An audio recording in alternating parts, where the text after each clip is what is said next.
Hello again, everybody who's on this amazing breathing exploration ride with me at the moment. I'm having so much fun.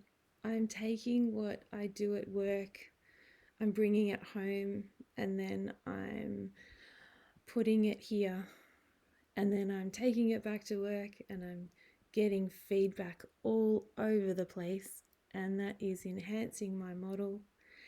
And I really want to bring a deep knowing of breath to every person, to all of you. Breath is so important. Obviously, breath is so important. It's the first thing that changes when we get stressed. And I have a theory that if we could know more about our own breath and be more connected to our own breath, we could be more connected to our own self throughout our entire day, throughout our entire life. And that connection is so important. That connection, it ranges from how you sleep, what you eat, how you walk, your posture, how you do your work, how you interact with people, how you love. Oh my gosh, particularly how you love. When you breathe the way I breathe, wow.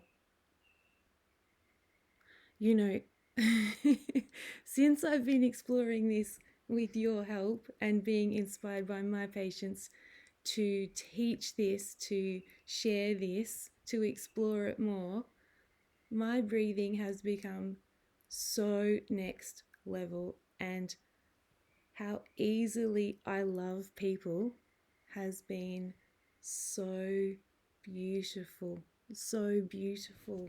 Spontaneous breath and spontaneous love everywhere. Really appropriate, really pure, really safe love that can be shared so easily because it's coming from within a place in me that is my absolute truth and my absolute place of optimal function, of breath, I have let go of vices. I have let go of so many needs that I had, like cravings and fears, negative beliefs about myself. Yes, I had them. A couple of weeks ago, I got really tired and I took some sick leave from my work. I cancelled my patients because I got exhausted. And, I had an at-home retreat. I don't know if my kids and husband really noticed, but they did notice that I cancelled work and stayed home. And I did yoga and I did breathing and I really sat with myself much more than I usually do. I said no to a lot more things. And I really focused on doing what I was doing when I was doing it. So when I was doing yoga, I was doing yoga. And I slowed everything down. So when I was cooking, did not multitask. Multitasking takes away an opportunity to breathe, I think. I think it does. So this one is a nervous system breath, but it's where we can use knowledge of anatomy and visualization of that anatomy, and we can find the place in our body where our nervous system and our heart are very, very close. I don't know if you can imagine or feel right now where that would be. So what I'd love as a little experiment, which I love experiments, I'd love you to take a breath, just a whole big body breath. I'm going to do it too. And I'd like you to guess or try to feel where I might be going to take you, which will be the place where your heart and your brain are very, very close together. And think big, think really big, think really big. You ready, guys? Here we go. Okay, to get here, we have to speak about embryos and conception. Embryology, oh, some of my favorite teachers understand embryology at next level. And there's an embryologist called Brian Freeman, and he speaks to people so clearly about how we are put together. So if you feel like delving a bit, he's the guy to look for. But I'm going to give you my analysis of what you need to know to discover and explore the heart-brain breath. So this is hard. I've thought about this concept, the introduction to this concept myself a lot, and I don't know if my human brain really comprehends it, but I kind of know how to explain it. We have to know that the whole universe is actually a suction, and it's next level. It's Dyson.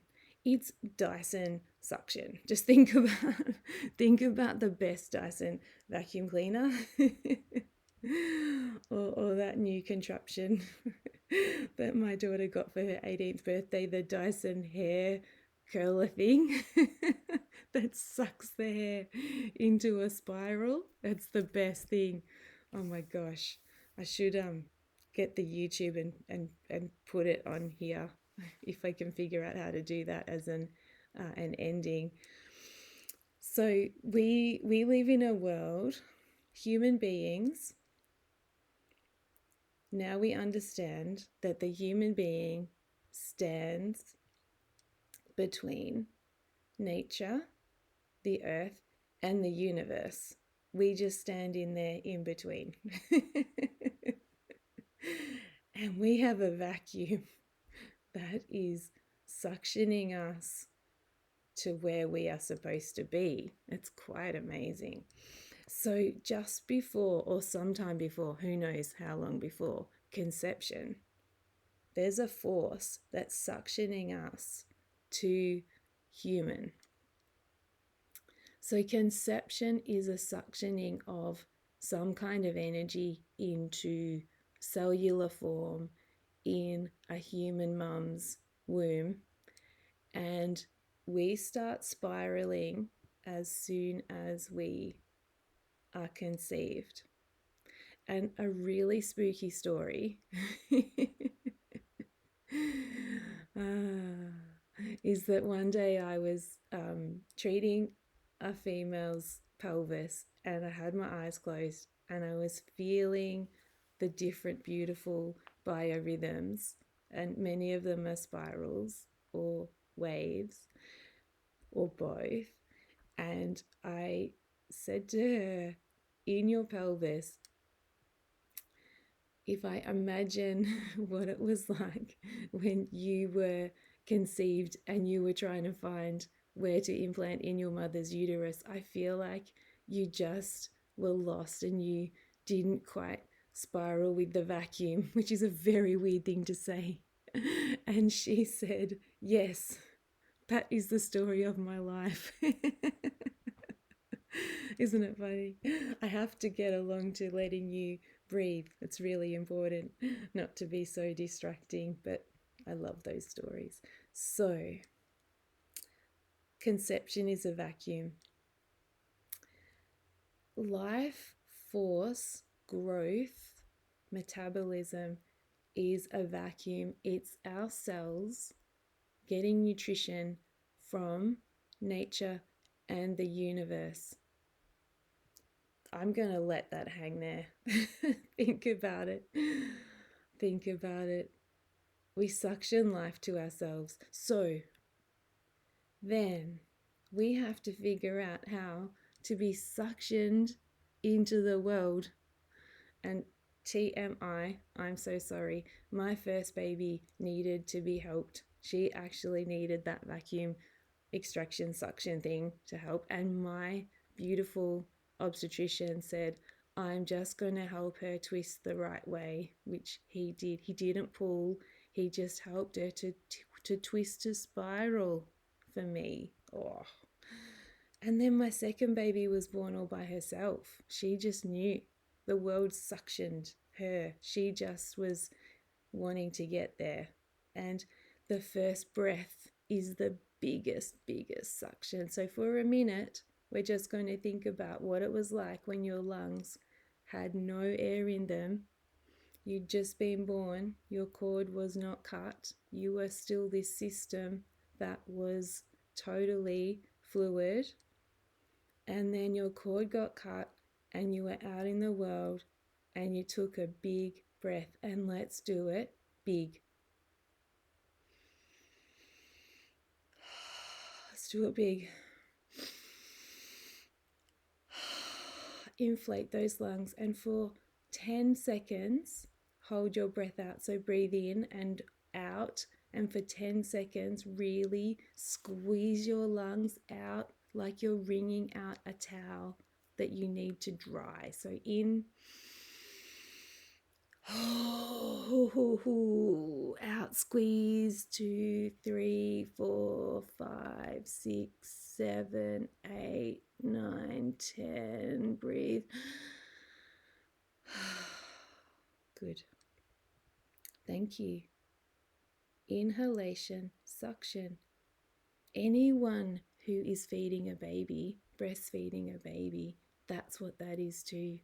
They have to suction. If you've been watching Baby Charlie and Baby Charlie had issues with his tongue, what changed in Baby Charlie was that he started suctioning for himself. He managed to get that whole nipple into his mouth, and then he just latched on, and then he suctioned with every cell in his body. That was the difference. That was the difference when his tongue wasn't in the way. So go back and look at Baby Charlie and see what that was all about. But when that baby can suction, every cell in their body is suctioning milk. They don't get confused between breathing and sucking. Breathing and sucking. Breathing is a sucking, but feeding is a sucking. And the perfect feeding baby latches to the breast and just sucks with their whole body. And they drink so easily. And then they rest. And they do little breaths. And there's no panic. But when there's a confusion in this breathing, sucking situation, they get a little bit panicked. And then they can't think about how to breathe and suck. And everything gets in the way. And breathing is most important. And pediatricians have told me this, that if a baby has to choose between drinking milk and sucking in air and breathing, they will want to breathe and they will panic.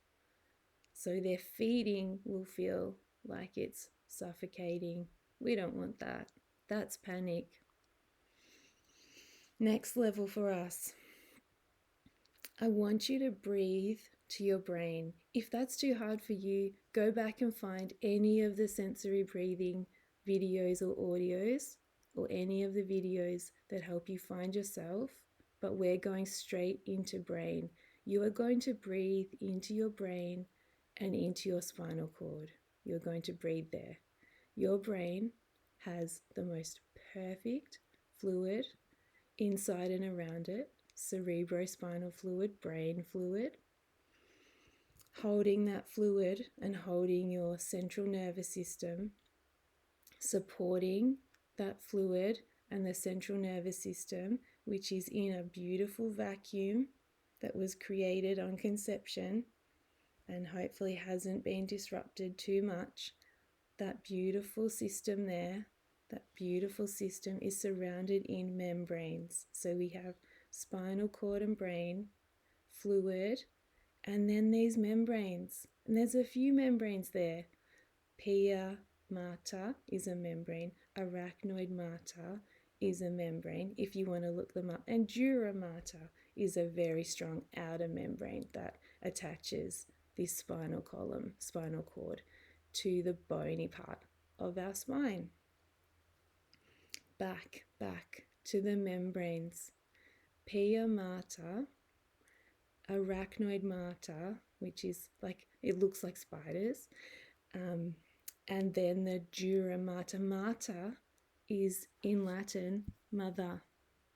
Thank you to my dear friend who helped me discover that.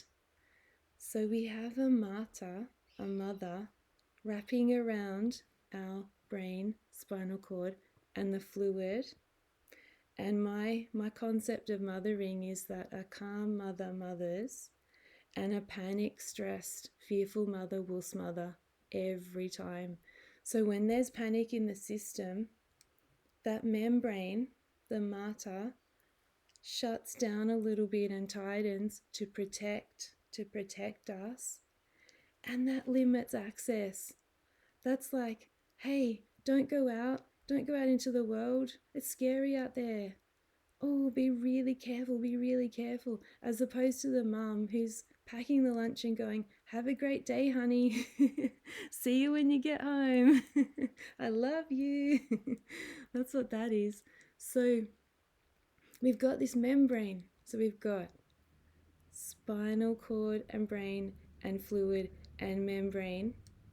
And when that membrane is relaxed, because the world is a beautiful place and we're having a lovely life, the membrane is open and permeable. In basic biology, all membranes in the human are permeable. Even our skin is permeable, but our body has this system of immune function that helps us to know what to let in and what not to let in. And it's very much a, hello, is that my friend? Or my beautiful friend Kate MacDonald would say, is that my friend or foe? Do I trust it or not? Do I need to set up a reaction or a response? Back to the membrane. In the beautiful, loving life, it's open, and this fluid perfuses out into our body easily. So I want you to feel that breath. Brain fluid. Membranes, relax the membranes around your entire brain and spinal cord. Relax it all the way to your tailbone, all the way around your brain, all the way between the whole spinal cord. Just let it go. Let it breathe fluid. Feel the membranes. Feel the love of those. Let them know it's okay. Open, relax. Allow the fluid out.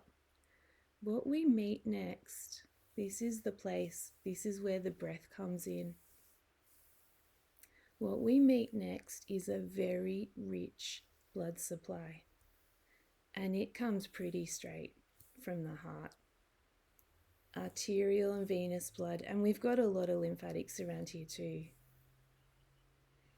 Arterial and venous blood. So in these spaces with these beautiful membranes, we have this rich blood supply. So we have, as I said before, brain and spinal cord, fluid, membrane, heart fluid. We have brain fluid, membranes, heart fluid. I want you to try to breathe, and then practice and get really, really good. Make it natural to be able to breathe your brain straight into your heart, your brain and spinal cord straight into the blood vessels surrounding it.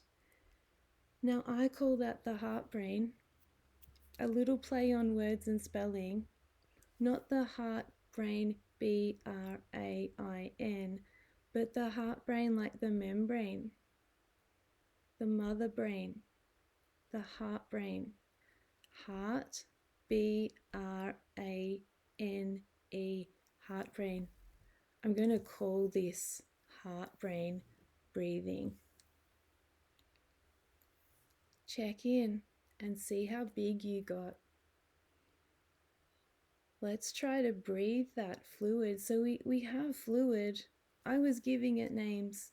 I was labeling it brain fluid, heart fluid, lymph fluid.